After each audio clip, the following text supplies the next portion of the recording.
حضرات، شریعت نے تجارت کے سلسلے میں بہت ساری رہنمائی فرمائی ہے، بہت سارے اصول ہمارے سامنے رکھے ہیں۔ میں انہی چند اصولوں میں سے کچھ باتیں آپ کے سامنے بطور نمونہ پیش کرنے کی کوشش کر رہا ہوں۔ بنیادی بات یہ ہے، شریعت تجارت کے سلسلے میں ہمیں یہ سمجھاتی ہے کہ دیکھو، تجارت یہ تمہارا ذریعہ معاش ہے۔ تم تجارت کرتے ہو کسب معاش کے لیے،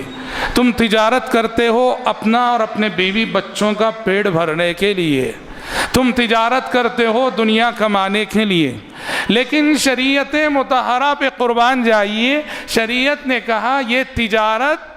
جس کے ذریعے سے تم دنیا کمانا چاہتے ہو، اگر یہ تجارت تم اللہ اور اس کے رسول صلی اللہ علیہ وسلم کے بتائے ہوئے طریقے کے مطابق کرو، شریعت کے بتائے ہوئے اصولوں کے مطابق کرو، ایمانداری کی بنیاد پہ کرو، امانت داری کے ذریعے کرو، تو یہی تجارت جو تم دنیا کمانے کے لیے کر رہے ہو آخرت کمانے کا ذریعہ بن جاتی ہے۔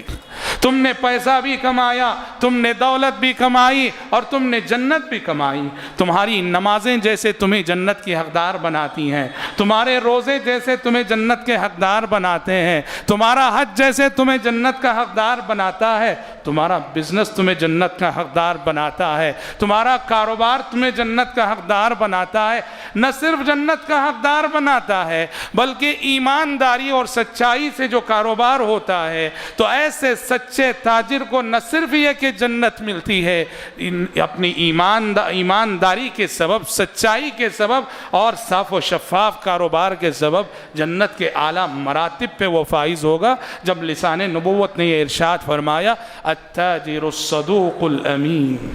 التاجر الصدوق الامین مع النبیین والصدیقین والشہداء، وہ تاجر جو سچ بولتا ہے، امانت داری کا ثبوت دیتا ہے، امانت داری سے بزنس کرتا ہے، چیز میں کوئی خرابی ہے واضح کر دیتا ہے، صاف گوئی سے کام لیتا ہے، اپنا نقصان بھلے کر لے مگر اپنے ایمان کا سودا وہ نہیں کرتا ہے، ایسا تاجر کل روز قیامت جنت میں نہ صرف ہوگا بلکہ اسے جنت میں انبیاء کی رفاقت نصیب ہوگی، شہداء کی رفاقت نصیب ہوگی، صالحین کی رفاقت نصیب ہوگی۔ کتنی عظیم بات ہے!